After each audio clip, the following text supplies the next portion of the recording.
अब आप लोग शांत होकर बैठिए। शुभ संध्या। हमें सबसे पहले अपने मातृभूमि के प्रणाम करे छिए।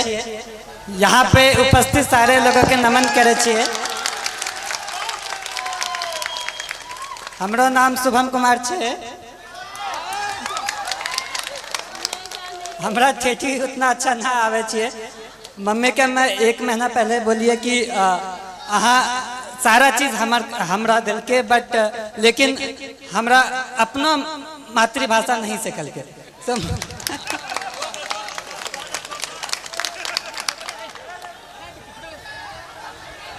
आप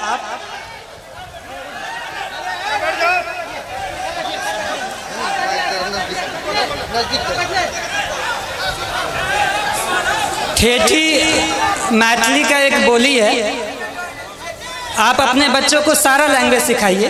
आप ठेठी भी सिखाइए, हिंदी भी सिखाइए और इंग्लिश भी सिखाइए। आप लोगों को लगता होगा कि मैं ऐसे ही बोल रहा हूँ, लेकिन मैंने जब अपनी ट्रेनिंग एकेडमी में सबसे पहले गया तो वहाँ पे सारे यूपीएससी क्रैक किए हुए बंदे थे। सारे वहाँ पे जो भी थे सब रैंकर थे, टॉपर्स थे।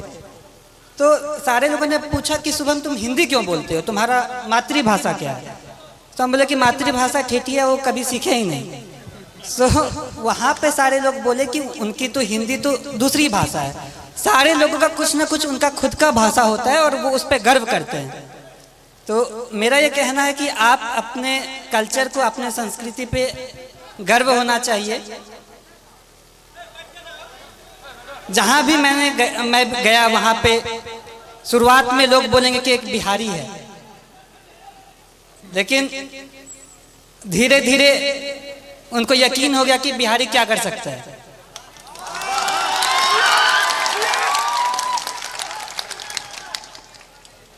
वो बोला कि बिहारी ऐसे बोलता है। बोला गुजराती भी तो अपना अलग भाषा बोलता है। कभी साउथ वाले लोगों को देखा कैसे हिंदी बोलते हैं। मेरा ये कहना है कि अपने पे आपको कॉन्फिडेंस होना चाहिए, आत्मविश्वास होना चाहिए, अपने पे गर्व होना चाहिए। जब आप अपने को जान पाएंगे तो ही आप अच्छे से अपने लाइफ में कुछ कर सकते हैं, क्योंकि फिर आप अपना 100% देंगे। मैं जो भी हूँ वो मैं अपने परिवार वालों की वजह से हूँ। मेरे परिवार में पापा, मम्मी, चाचा, चाची, दीदी, भाई, बहन, सबका महत्व है। मैं कहीं पे भी गया, हर दिन मम्मी पापा से, हर दिन अपने परिवार वालों से बात किया। तो ये कहने के लिए एक छोटा सा बात है, लेकिन जब आप अपने लोगों के पास रहते हो और उनका फुल सपोर्ट आप पे होता है, तो मुझे ये लगा कि अगर मैं एग्ज़ाम नहीं भी क्वालिफाई कर पाऊँ, फिर भी मेरे परिवार मेरा हमेशा साथ देगा। कभी भी ऐसे पापा नहीं बोले कि ये एग्ज़ाम नहीं क्वालिफाई करोगे तो क्या होगा, वैसा कुछ नहीं। तो ये बहुत बड़ा रोल प्ले किया मेरे सक्सेस में। एग्ज़ाम के हर घड़ी में, हर स्टेज पे मैं ये बोला कि पापा इतना मुश्किल है, मुझसे नहीं हो पाएगा। लेकिन पापा कहते थे कि नहीं, तुम कर सकते हो, तुमको जितना विश्वास तुम पे है उससे ज़्यादा मुझ पे तुम पे है। तो ये सपोर्ट जो है वो बहुत यूनिक रहा, वो बहुत अलग किस्म का सपोर्ट रहा। और दूसरी बात जो पापा कह रहे थे कि चाचा भी कह रहे थे कि घर का माहौल अच्छा होना चाहिए। तो अभी तक मैं एक इंसिडेंस मैंने नहीं बताया है कि मुझे असल में मोटिवेशन कहाँ से मिला। एक बार ऐसा हुआ कि पापा को याद भी नहीं होगा, बालदेव दादा मेरे घर पे आते हैं। वो अपनी बेटी की शादी के लिए कुछ 3000 रुपये पापा से उधार पे लिए होंगे, और उनकी बेटी की शादी पापा यहाँ मंदिर में कराए थे।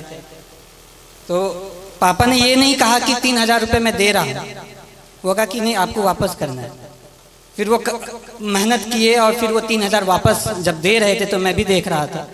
पापा ने सारा नोट काउंट किया, 500 के नोट थे।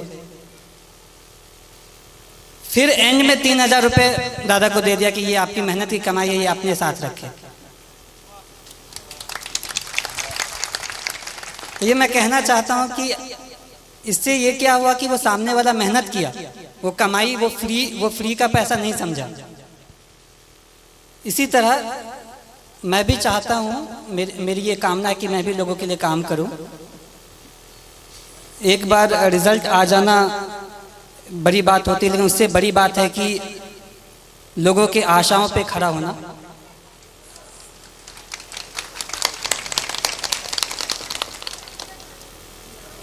मैं भगवान से प्रार्थना करता हूँ कि मुझे इतनी शक्ति दे कि मैं हर लोगों की आशाओं पे खड़ा उतरूँ। इसके अलावा आप जो भी रहें, लेकिन सबसे पहले आप आदमी अच्छा बने। लोगों ने कहा कि तुम्हारा लक बहुत अच्छा है, एग्ज़ाम क्वालिफाई हो जाता है, अच्छे कर लेते हो, लेकिन मैं ये कहना चाहता हूँ कि आपका लक तभी साथ देगा जब आप खुद के लिए आप सही हो, आप दूसरों के लिए सही हो। आप दूसरों की मदद करें, आप पे भगवान मदद करेगा।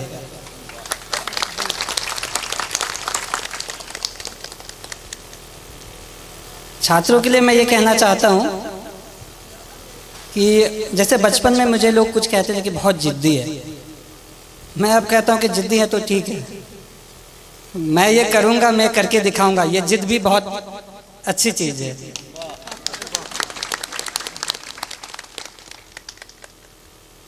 जिंदगी में उतार चढ़ाव हर किसी के ज़िंदगी में होता है, मेरे भी ज़िंदगी में रहा। जब विद्या विहार में क्लास 6 में गया तो 110 लोगों में मेरा स्थान जो होता था वो 40-50 के आसपास होता था, लेकिन पापा मुझे कभी फोर्स नहीं किया कि तुमको पहला स्थान ही लाना है। क्लास 6 में ऐसे ही रहा, 7 में भी क्लास 40 के आसपास ही रैंक रहता था। क्लास 8 में किसी ने मुझे कह दिया कि शुभम बहुत लकी है, 40 के आसपास रैंक आता है, सेक्शन ए में चले जाते हो। विद्याविहार में ये रूल था कि टॉप 40 वाले को सेक्शन ए में रखते थे। तो फिर मैं ये सोचा, मैंने प्रण लिया कि मैं ये करके दिखाऊंगा कि ये बस लक नहीं है, मैं मेहनत करूंगा। सो छात्रों को ये कहना चाहता हूँ कि जब आप प्रण लेते हैं, आपके पास एक प्रॉपर प्लान होता है, आप उसको इम्प्लीमेंट करिए और धीरे धीरे आप खुद का एक बेहतर सेल्फ बन के निकले। आपको ये हमेशा लगना चाहिए कि आज का जो मैं हूँ वो कल का जो मैं बनूंगा वो आज के मैं से बेहतर बनूंगा।